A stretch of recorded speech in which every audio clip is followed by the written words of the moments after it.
Breaking news mga kababayan. Nako, grabe ito. Mga dating empleyado sa Malacanang no, nagsalita na. Grabe.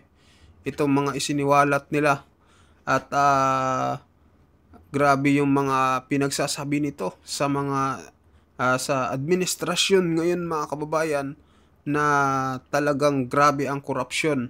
At ito pakinggan natin yung mga mensahe nila. Isa-isa silang nagsalita mga kababayan. Marcos na pira. Nanalo si Bongbong. Anong nangyari? Hostisya po natin.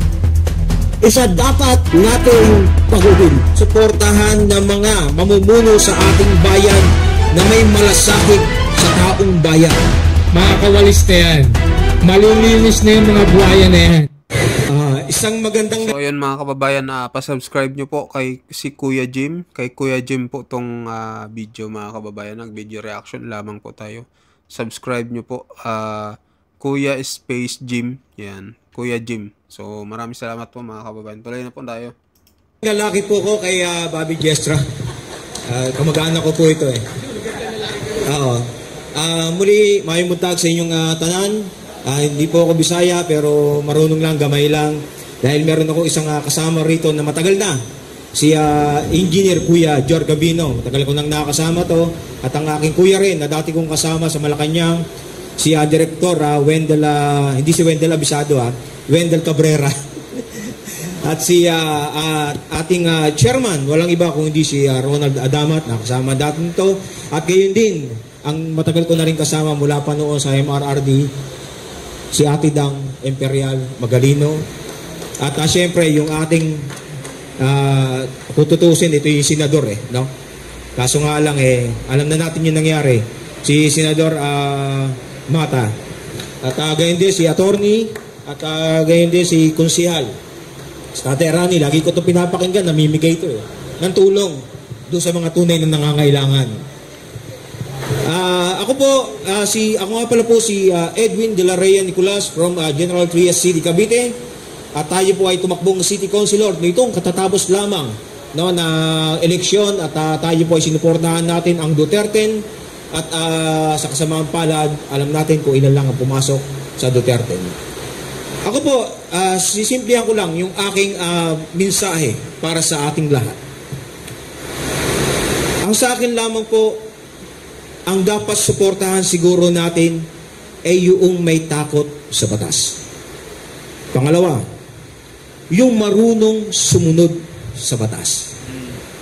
Pangatlo, yung may respeto sa batas. Bakit ko po nasabi ito? Karamihan po ngayon, naririnig niyo po, isang mambabatas ang sinasabi, bend the law. Tama po ba yun? Ang pinakamataas daw po ay ang taong bayan, tayo pong lahat, kesa sa batas. Pero bakit hindi natin pinapakinggan ang hinanaing ng taong bayan? Kung mataas pala tayo, bakit binabali natin ang batas? Sa mga kababayan natin, Luzon, Visayas, Mindanao, ipanalangin po natin ang bansang Pilipinas na lugmok ngayon sa kahirapan dahil umiikot din po tayo sa Luzon, Visayas at Mindanao. Hanggang ngayon, marami pa rin po ang may hirap. Minsan nakarating po ako sa Taliingod, Davao del Norte, may isang matanda doon, tuwang-tuwa. First time niyang makakita ng simento, ang kalsada nila. Nakakalungkot, ang tagal, bago nagawa. Tama po yung sinasabi ni Director Bobby Gestra, no? Hindi lamang po sa DPWH, hindi lamang po sa DAR, pati po sa DA, yung mga FMR na yan. Kailangan pa po ng approval ng congressman bago magkaroon ng mga proyekto. Ang hinihiling ko lamang po, suportahan natin yung mga dapat suportahan na mga mamumuno sa ating bayan na may malasakit sa taong bayan at minamahal ang Pilipinas. Isang magpagpalang umaga po sa inyong lahat. Thank you very much. So at this moment, we now open the floor for our media partners and guests for questions and statements. Sorry. Just very short. Thank you. Hello po. Ayan, ako ho si Rolly Ocampo ng Marikina City. Kasalukuyan pong Pangulo ng Samahan ng mga Agila o ng mga Kuya sa CLR2. Ayan. So, bilang pangalawang Pangulo ng BIPSD, napakaganda po ng aming binuo sa pangunguna ni Com Ronald. Yung mga grupo na lumalaban, na nahihirapan para magtagumpay, ito na yung pagkakataon, yung BIP, Voice of Individual. So maririnig ng bawat nandito ngayon ang hinaing ng bawat sektoral. Kung makikita nyo yung mga kasama kong direktor dito, mga veterano na to, malupit. Ngayon, maririnig na ang kanilang boses. So, sa pagkakataong to, alam nyo ba yung walis tingteng? Kapag isa lang yan, hindi yan didinggin. Hindi yan makakadampot ng basura. Pero pagka marami na yan, magsama-sama na yan, makakawalis na yan. Malilinis na yung mga buhaya na yan. Di ba? So, pagka nalinis na po yan, kailangan naman merong nasa taas ng isang walis. Of course, siyempre, di ba, pag nagwalis yan. So, ito na yun, yung BIP. Nakakalungkat. Actually, hindi ako kilala ng mga nandito dahil bago lang din ako sa grupo na to. Dahil sa Marikina po, pagka pinagtanong niyo po ako, kahit sa barangay, kilala po tayo ron. Naging consultant din po tayo dati sa Office of the Vice Mayor kay Cadiz, kung kakilala niyo. Nasa wing palad na nga lang siya, wala na siya. So, yun. Yung nagiging problema ho natin sa gobyerno natin, yung mga bayan, narinig ko yung ating mga leader. Ito na yan Sila na ho yung makakatulong sa atin. Itong IPSD na to, pagka nagkaisa to, at nadinig tayo, sigurado, kaya nating linisin yan. Sabi ko nga, naisip ko, yung mga buhaya na yan, actually, dinidinay nila Di ba yung korupsyon na nangyayari sa atin? Sabi ko, magsama-sama kayo, magproyekto kayo. Ilan ang tao sa Pilipinas? Ang pagkakaalam ko, nasa 120 million tayo. Lahat tayo. Yung mga buhaya na yan, ibalik nyo lang yung 2 million sa bawat Pilipino. Trillion yung nakorap nila. Sobra-sobra pa. So 240 million lang yun. Wala nang mahirap sa Pilipinas. Lahat milyonaryo na. Di ba? Naniniwala ba kayo ron? Kaysa naman trilyon yung kanilang nakurap, pero wala So, ito na yung pagkakataon, BIPSD. Ito yung pagkakataon na kung saan dapat silang matakot dahil ang lahat ng taong nasa harapan ninyo ay maninindigan para mawala ang lahat ng buhaya sa Pilipinas. Maraming salamat po. Thank you very much. And last short, really short. Okay po. Hindi ko na babatiin lahat, isang magandang umaga po sa atin. Ako po si Tony Armilla, dating Community Development Officer and Organizers ng mga informal settlers. Bakit po ako tumayo? Dahil noong una, Idsawan, ang diba natin, ibalik ang yaman ng Pilipinas na ninakaw ni Marcos. Anong nangyari? Mamaya ko na dugtungan.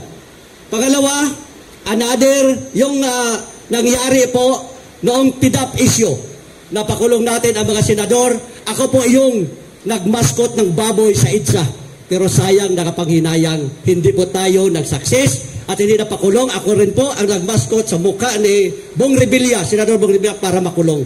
Pero nagiging malaya. Ito po ang sakit na kanser sa lipunan, pagnanakaw ng bayan. Ito po ang sakit na hindi kaya gamutin kahit sino pang magaling na doktor. Kahit si Dr. Mata, hindi kayang gamutin to dahil wala pa pong prescribed na gamot para itong sakit na kanser sa lipunan. Kaya po, may niluluto na naman na isang rally sa October 12. Katunayan, invited po ako kasi kasama ako. Nandun po kami sa Villa Consuelo, Paris, para mag-participate. Noong sigaw natin ngayon, ibalik ang mga ninakawang pira, malabo po ang mangyari yan. Mark my word. Dahil noon sigaw kay Marcos, noong na-appoint, noong nanalo si Cory, nanalo si FBR, nanalo si Irap, nanalo si Gloria, nanalo si Pinoy, nanalo ang ating tatay Digong, hindi pa rin naibalik ang ninakaw ng mga Marcos na pira. Nanalo si Bongbong, anong nangyari? Hustisya po natin. Isa dapat nating baguhin. Dinismiss sa Sandigang Bayan ang kaso ng mga Marcos. Ngayon naman, wala na tayong pag-asa. Kung ito ba ay maibalik pa yung ninakaw na pira, kailangan po natin isang matinong leader. Kami po may panawagan, may signature campaign. Ginamit na instrumento ngayon ng administration si Justice Secretary Boying Remilla, ilinagay sa ombudsman para imbestigahan una ang confidential fund ni Sara. Pipirma po tayo na hindi po apuin si Boying Remilla para dito sa isyong ito kasi delikado po. November 30, mayroon po tayong EDSA Revolution, Revolutionary Government, tanggalin lahat ang nanungkulan sa ating bansa. Maraming salamat, maganda pong umaga sa lahat. Suporta tayo! November 30, Revolutionary Government. So ayun mga kababayan. Ako natutuwa. Anong masasabi nyo dito, no? Samahan pala ito ng bagong grupo, yung VIP SD. So ayun, naglabas ng mga sama ng loob sa mga nangyayari ngayon at ayun, isiniwalat nila na talaga talamak ngayon ang korupsyon. At ayun, sinabi rin ni Sir, no, yung about sa utang nga ng mga Marcos na hanggang ngayon ay hindi pa nababayaran. So anong opinion nyo dito mga kababayan sa mga sinabi niya na talaga namang nakakagalit at talagang nakaka-alarma itong mga ganitong pangyayari sa bansang Pilipinas. So mag-comment kayo mga kababayan, mag-like at mag-share sa ating video at pa-like din po mga kababayan. Maraming salamat po.